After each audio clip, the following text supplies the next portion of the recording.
Welcome to the Mental Health and You podcast. This podcast brings you information and advice from across the Norfolk and Suffolk NHS Foundation Trust, with a range of teams, services and those who use them sharing their experiences and wisdom with us every fortnight.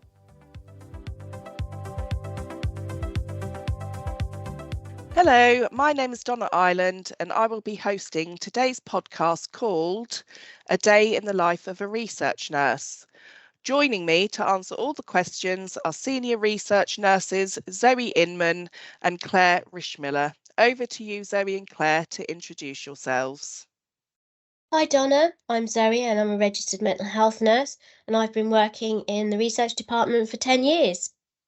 Hi Zoe, hi Donna, I'm Claire. I'm also a registered mental health nurse and I've been working in the research team for over 6 years now. Excellent, thank you both. So, what interested both of you to work in research? So I've always been interested in research within healthcare, and when I returned to nursing after a 10-year break, I was then fortunate to be able to spend time with a research nurse. It was such a privilege to spend time with the participants in a study.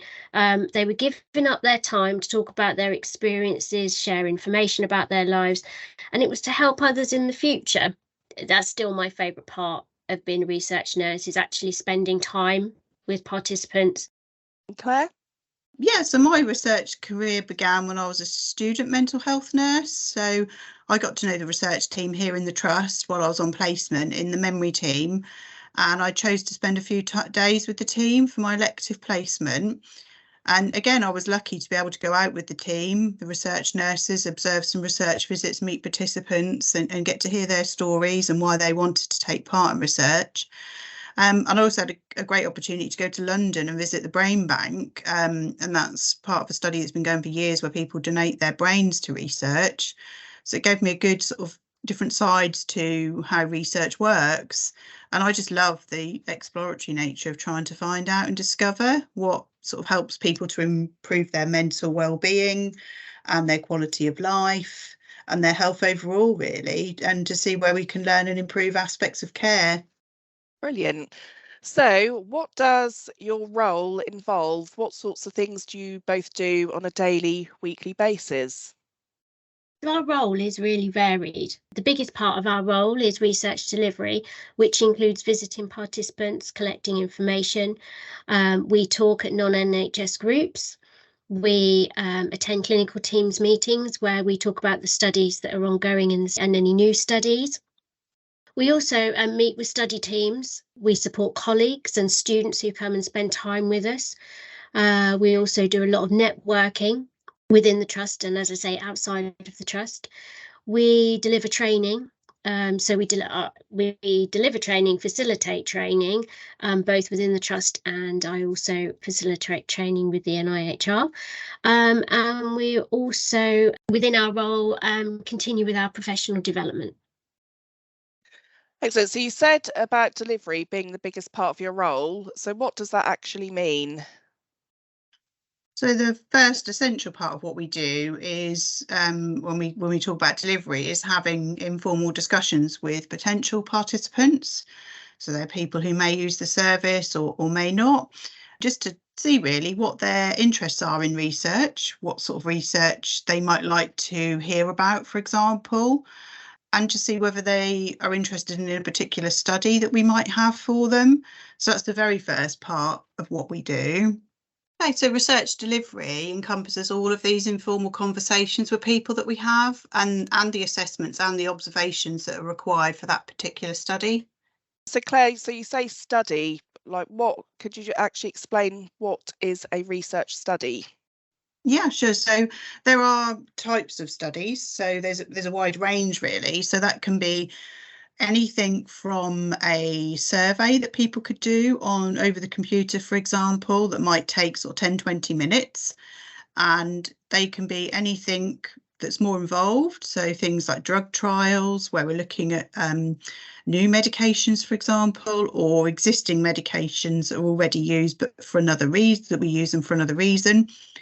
There might be genetic studies, so we're looking to see how there might be any genetic links with particular illness or disease. There might be studies that we do with staff, for example, only, or just carers of people supporting somebody with a mental health condition or a dementia, for example. Some studies might be where we go into care homes or to other sectors outside the NHS. And some of them, when we talk about studies, some are looking at comparing, for example, when I talked about a drug trial, it might be comparing that drug against a placebo, or it might be that we're looking at a therapy. So we might be looking at one therapy versus somebody's what they call treatment as usual, so their normal care, to see whether that therapy helps. And they all look at different things. So I've mentioned drug trials and therapies, but some studies also include things like cost effectiveness. Some will be looking at evaluating existing practice. Some will not just be looking at statistical elements. So for instance, the cost and using scales to see whether a particular treatment helps, but some might also include qualitative research, which is where you're looking at understanding the deeper meaning and the experience for somebody on a deeper level. So that might be through an interview, for example. And studies are, funded. Zoe mentioned the NIHR, so that's the National Institute for Health Research, and that's the research arm of the NHS. So they do fund a lot of studies. Everything's ethically approved. Some studies might be funded through charitable organisations, for example, or private companies, and some can be self-funded or student-led. So there's a wide range of what we do. You previously mentioned, I think it was Zoe mentioned, about collecting information. What types of information would that be? It's really important to say that before we collect any information for a research study, we will go through a process called valid informed consent, which Claire mentioned very briefly earlier, where we go through with a participant the study and we assess their mental capacity, that they can understand, retain, weigh up and communicate their willingness to actually take part in the study. And then we go through this process where they would then sign a consent form, and then we would then receive the consent from them. And some of the information that we collect will be information through a questionnaire. So that might be looking at someone's quality of life. We might be looking at rating scales for a person's mood. We might be looking at the care and participants' views as well. But it does really depend on the study purpose and what they're looking to explore and find out. We will also do physical measures. So some studies will be looking at blood results. So we may be taking blood. We might also be doing measures such as ECGs. We might be doing blood pressure. So anything else to add, Claire? No, as you said, it's a variety of what depends on what the study wants, really, and what the study's looking at, doesn't it? Because some drug studies would require a blood sample, others might not, for example. Yeah, so all of what Zoe's just talked about is using our nursing skills. So some studies allow us to attend extra training, for example, so where we can build on these clinical skills and learn new ones so that we can run studies to the highest standards that research requires us to. It's also really important to be able to complete outcome measures in studies accurately and without bias. And that's why we have a lot of training, and some studies have a role for people who are blinded. So you might see that term written down in particular trials. So that might mean that the researcher collecting the outcome measures throughout the study doesn't know which arm of the study the participant is in. So that's what blinded means. And that's to try and prevent that unconscious bias that can potentially occur in research. And what else is really key is building relationships with participants and their families and the people around them, their friends, family who are supporting them. Because some studies we may see people for several years, for example, or we may see them a few times a year.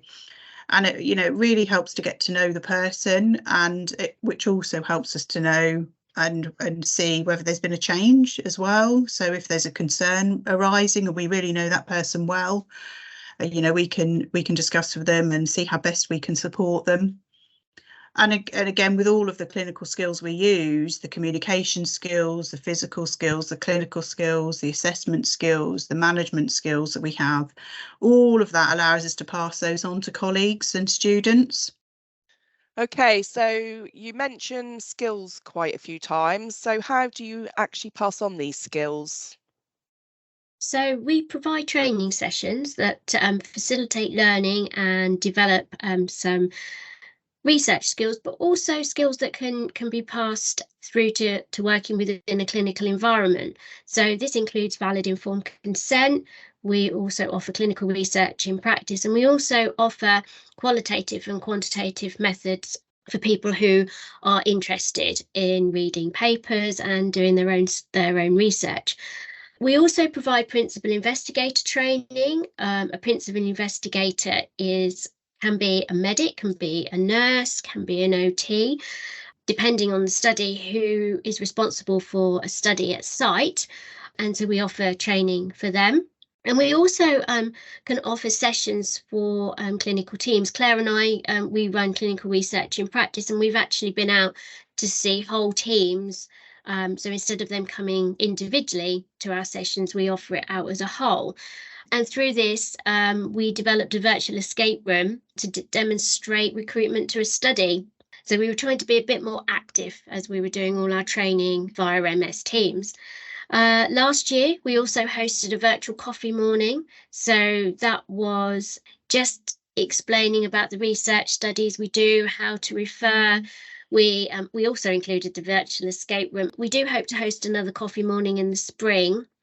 And we also, if staff are interested, we also take staff out with us so that they can shadow what we do. And we also we host students as well, and they come out with us. Okay, so one of the things, all these different things, obviously within your role, one of the things we often hear is that research involves a lot of paperwork, so a lot of admin. Can you tell us more about this part of your role? Yes, so our role, like any clinical nursing role, involves administration. There's not really an escape from that side of things. But so in addition to that, where we lead on studies, we have to maintain what we call a study site file.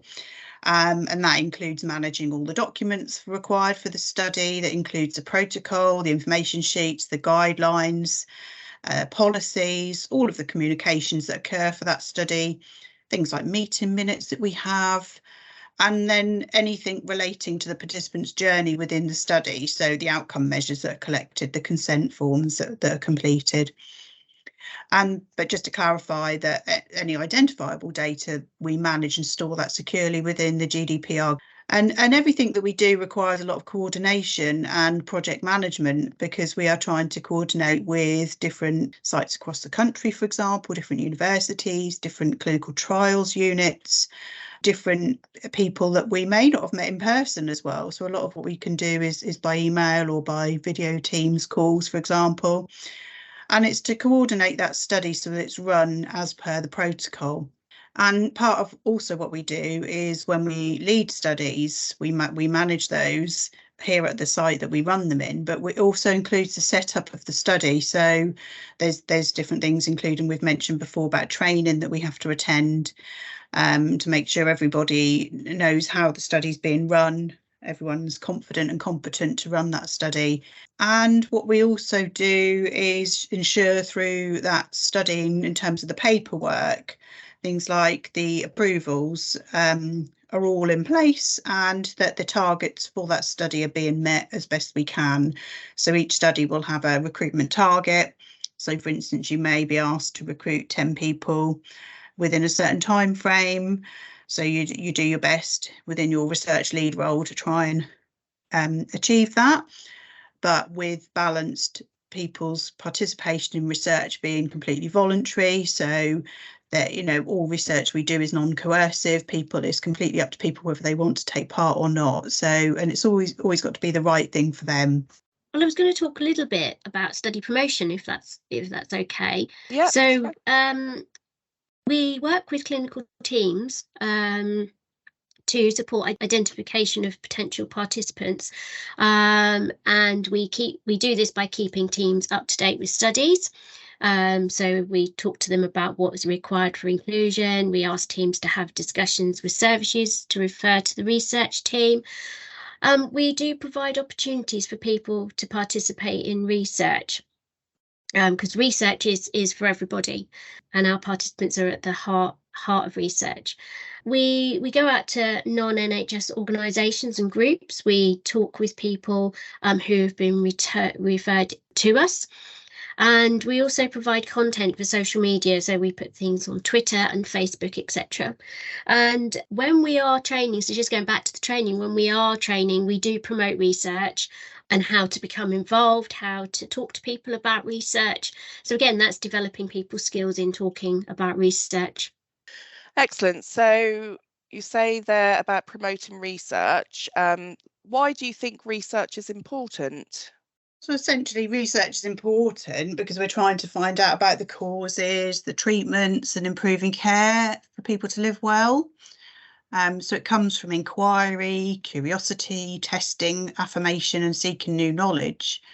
And research explores and informs receiving the best and safest care, and it gives rise to new treatments and hope to individuals. And through research, benefits such as the sort of following have been reported, including increased confidence, and that's for participants and their families, for clinicians and researchers. It increases the evidence base and future care. It evaluates current care. It informs policy and guidance and justifies healthcare costs. And for the participants, the people taking part, been known to sort of increase their empowerment and hope. It gives people a sense of purpose. It also can allow for more understanding of their conditional symptoms. And I sort of remember this from a study we did before and through other studies, that when we saw some people in a drug trial that we done, gives people a sense of purpose, allows for more understanding of their conditional symptoms. So that was quite clear for me when we worked on a study before, and we were looking to see if a medication worked to help somebody with their symptoms. And we could really see the difference it was making to the person and the people around them, and to reduce their symptoms. And the families and the carers would also say to us how they'd understood the person's symptoms more through the varied outcome measures that we used. The different scales that we use that may not be used regularly on a clinical basis, but they're used in research. And it just helps to sort of unpick some of the reasons why things might be occurring a little bit more. And also, I've taken part in research as a participant, both in mental health research and for a physical health study. And I do so in the knowledge that my information and responses, any blood samples, any questions I've answered, for example, they're all being used to understand and improve the prevention or potential cure and treatments in the future for everyone. So how do you think working in research has enhanced your career and skills development as a nurse? So working in research can give you quite a lot of different opportunities. For me, I became the training lead working in the department. I also work within the NIHR, facilitating their training, which is all of it's now been moved on to virtual forms through MS Teams or Zoom. We've also been able to work on departmental projects. So we actually work on our own department projects. We did that as a whole team. And it also helps us with our management and leadership skills. I mean, it helps us in lots of ways as well. We can develop our clinical skills. We can transfer our clinical skills, communication skills as well, because Claire and I work across all different types of studies. So we could be working on a study that for dementia, but we also might be working on a study for an adult mental health condition. We might be working on a youth study. So it really enhances our communication skills. So picking up from what Zoe said, I would say that, you know, it's really enhanced my skills working across different sectors of mental health, because when I first came into research, I worked in dementia and older person services and delivered research studies for people with people with dementia and memory problems and carers. And since then, the role has evolved really. So I'm working also in studies for people with adult mental health conditions like psychosis or bipolar, for ADHD, for example. And that really does increase your skills, your communication skills, your skills in collecting the outcome measures for those studies and understanding the conditions as well. So I think as a whole, really, research nursing has increased my skills in both delivering the research, in terms of learning the rating scales, the outcome measures, in terms of project management, and also with development of studies. So that's something I'm now moving towards, trying to think further. And as Zoe said earlier, like facilitating training sessions in terms of the research in practice that we run. It's like a research for beginners course, and the valid informed consent, qualitative research methods. And in the years that I've been working in research, I've also completed my master's in clinical research, and that Well included. done. Thank you.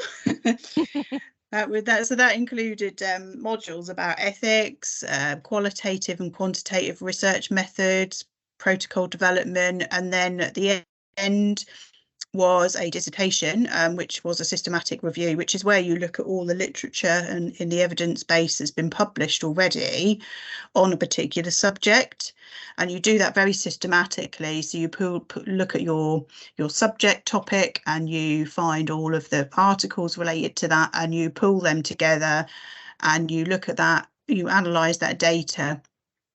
So that was really interesting to do that, actually, as a whole process, and to see that for my particular topic there wasn't a lot of information out there already. So that was really quite interesting. So I think research has also given me confidence in suggesting and taking the research ideas further. So from that systematic review, being able to take that to international conferences as a poster, and by networking with people at those conferences, and the poster won second prize in the online poster category at one of the international conferences. And again, for leadership skills, we line manage colleagues as well now. And as we mentioned before, there's department improvement initiatives we get involved in, and we've also put ourselves forward for award nominations. So to really highlight that our department really does support people in their development in their careers. So we actually got shortlisted for a Nursing Times Workforce Award. We didn't win, unfortunately, but we got shortlisted for the Best Learning and Development category, which was a real achievement. And we won the NIHR East of England Putting Patients First category award. Believe that was 2022. So we do try and celebrate what we do as well, which I think is really important. Okay, so moving on to our myth busting section, can you both tell me some of the things that you've heard people say about working as a research nurse or research in general? So some of the myths that we may well have heard is that some people have said that they didn't know nurses could work in research or didn't know it was a career option. So that's quite interesting, because we've maybe we've been quite hidden over the years. Maybe people haven't realised that research nursing is a career. We've also had myths of we just do paperwork, and as we talked about earlier, there is paperwork to what we do, and there is quite a bit of paperwork to what we do, but it isn't the be all and end all. We still do that part where we go and see people clinically. And similarly, we have heard people say, oh, we just sit in an office all day. And again, linking back to the admin and the paperwork side, we do have that like site file management side of the role to do, and lots of networking and meetings to do, but we don't sit in an office all day. We still see people in their homes, in clinics, talk to people over the telephone, talk to people over Zoom, go to training, or that we just do statistics because people think you have to be clever or you work with numbers, and that we're maybe the people that analyse all the data that comes through. And generally speaking, we don't. Generally speaking, that's the statisticians, for example, who might be a part of the particular study protocol, say if it's a drug study. But we could do some of the analysis. If it's a study that's sort of homegrown here in the trust, we might be involved in that. And then going on some of those aspects, we've heard that people say, oh, I'm not academic, I'm not clever enough. But you don't have to be academic, and I mean, define clever anyway, but it's not about that. It's about using your nursing skills. And if you want to sort of lean towards the more academic side, then you can look at that as within your career and your role. But our day job mostly is, you know, like we said, seeing people, talking to them about research, and actually conducting the research visits with people, using all those nursing skills. Have you heard any? Yeah, a lot of people think that because we work in the NHS that we can access people's notes and just contact people. And as I said earlier, before we contact people about research, before we collect any data, before we look at anybody's medical notes, we need people to give us their consent. Now, this can be verbal over the telephone, or it might even be in the form of a consent form through a study. Sometimes people view research as being too much. There might be too many questions, people might be too unwell, or they wouldn't be able to understand the questions. And that's where that informed consent comes through, where we will go out and give people a lot of information and a lot of time to think about it. And if it's not suitable, then they are under no obligation, because one of the key points of research is that it's voluntary. And people can withdraw any time, Yes, can't they can. And Yeah. also, I think the important thing is, like, people need to be given that opportunity to actually be offered the chance to take part in research. So, and there, you know, we can have those discussions with people, because it could be a very quick study, couldn't it? It could be something you do quite quickly, or it might be something they actually really enjoy, and we just need to explore that with people, really. It might, as Claire said, it might be one visit with a research nurse, or it might be a study that lasts many years and you see somebody once a year. So yeah, and we take all this into consideration when we're talking to people, and their time commitment as well. I suppose some of the other things I've heard is that some people might say that you don't research the important things. And we haven't heard that much, have we? No. I'll have to say, but we do things in the trust and wider where they prioritise topics for research. So that could be there are national charitable places that actually become involved in that, but we also have been involved in an older person's memory services project where we had carers, people living with memory difficulties, and staff all coming together to talk about what was the most important aspects of questions that sort of remained unanswered. So that was really useful. So it's homegrown, it comes from the people that use the service and people who would benefit from it, and those people that know where the gaps are. Some people have also said about where the money comes from to do research. I think you had that once, didn't you, about somebody saying, was it taking money away from the NHS? Yeah. Which it isn't, because in the whole big umbrella of the NHS and research, we are part of what the NHS does, and we are trying to improve things. And if we can find through doing some research that there's another way of doing something more cost effectively, for example, then actually we're not taking the money away, we're reinvesting that in the future of the NHS. And absolutely.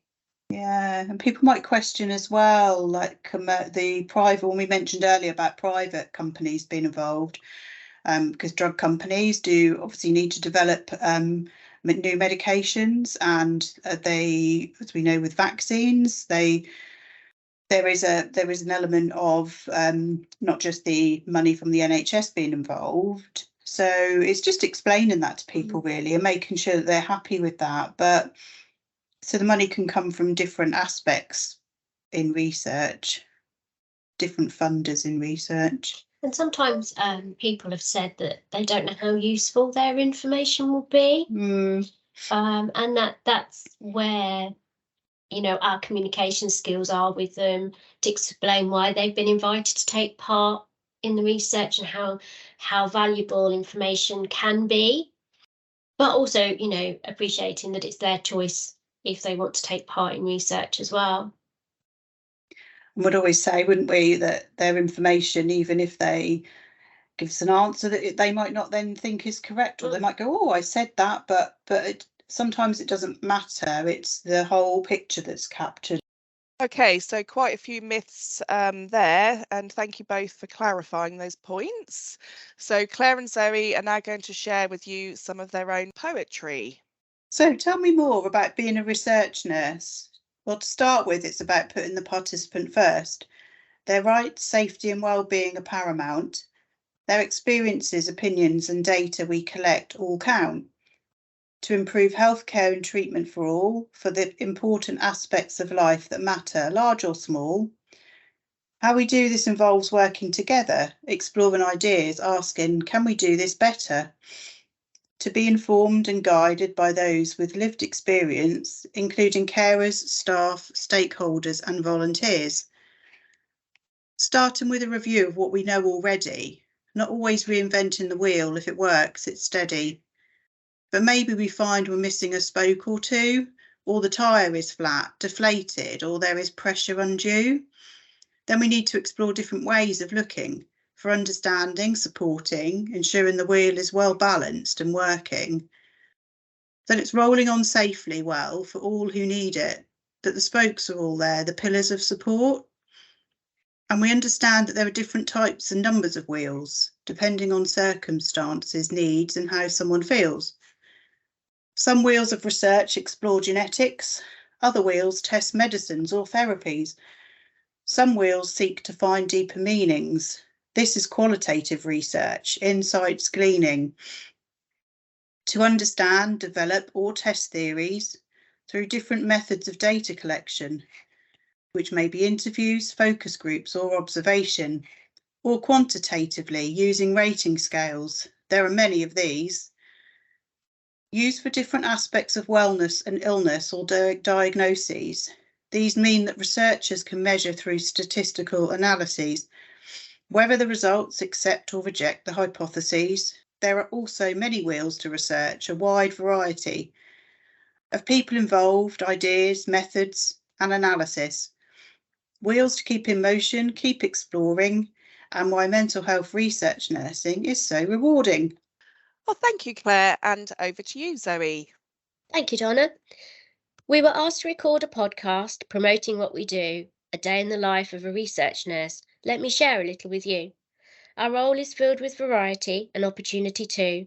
Let's start at the beginning and I'll try and take you through. There are many different studies that we can deliver in a day. From medication to therapy, we may travel a long way. Not forgetting online studies because of you know who, surveys, observations, and genetic studies too. Information and informed consent ensure you understand the study that you're taking part in, so visits can be planned. Research is always voluntary, we let you know before. Ensuring safety, rights, well-being, you always can withdraw. Collection of the data that provides help for me and you to understand and capture and add to things we knew. Training, meetings and conferences are things that we attend. Award ceremonies and projects are things that we commend. Studying at master's level and supporting others too. A day in the life of a research nurse. Come and see what we can do. Thank you, Zoe, for sharing that, and thank you both for your time today, and thank you everyone for listening.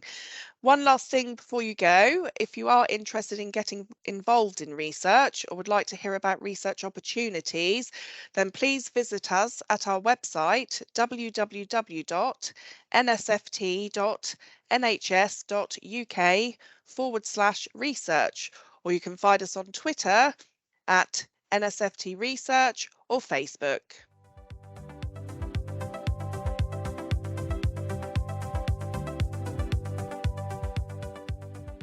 Thanks for listening. Please subscribe to make sure you don't miss a future episode. Let us know what you thought of this episode by reaching out on social media.